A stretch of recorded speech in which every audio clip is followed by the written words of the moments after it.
Hi everyone, so in this video we're going to go ahead and talk about isotopes. So let's go ahead and get started and learn what these are. So isotopes are different versions of the same element.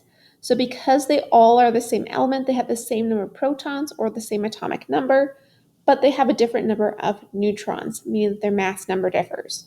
So if we look at this picture here, we have three different isotopes of hydrogen. So the first picture is protium, which has one proton and no neutrons. The second one is deuterium, which again just has the one proton because it's still hydrogen, but it also has a neutron added into it. And then tritium has one proton and two neutrons.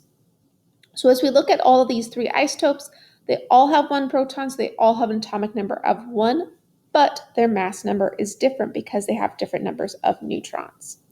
So as I just said, because the number of neutrons differs, the isotopes will have different mass numbers, because remember, mass number is protons plus the neutrons. So even though they have the same number of protons, by changing the number of neutrons, we can change the overall properties of the atom. For example, carbon-12 is the most common type of carbon we have. It has 6 protons and 6 neutrons, and is extremely stable and lasts for a very, very long period of time. Carbon-13 is a little bit different. Again, it still has 6 protons, but now it has 7 neutrons.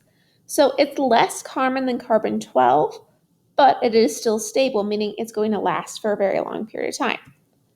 The third type of carbon isotope we can have is carbon-14. So again, 6 protons, because that's the atomic number of carbon, but this one has 8 neutrons. So this is the rarest of the carbon isotopes, and it's also radioactive, meaning that the nucleus isn't stable, and over time it will change into a different element in order to become stable. So all of these isotopes are carbon. They all have 6 protons, an atomic number of 6, but they all have slightly different properties based upon their number of neutrons.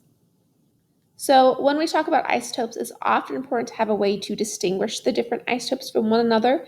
And one way doing that is through the isotope notation, which is also sometimes called the nuclide symbol.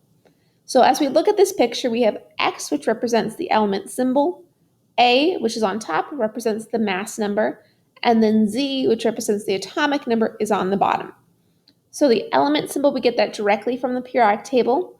The atomic number, remember, is always the smaller of the two numbers in the element symbol box, and the mass number is the rounded mass number that we see in the periodic table element box. So the way that I remember nuclide symbols is that they are top heavy, meaning that the mass is going to be up on top, and then the atomic number, the smaller number, is on the bottom.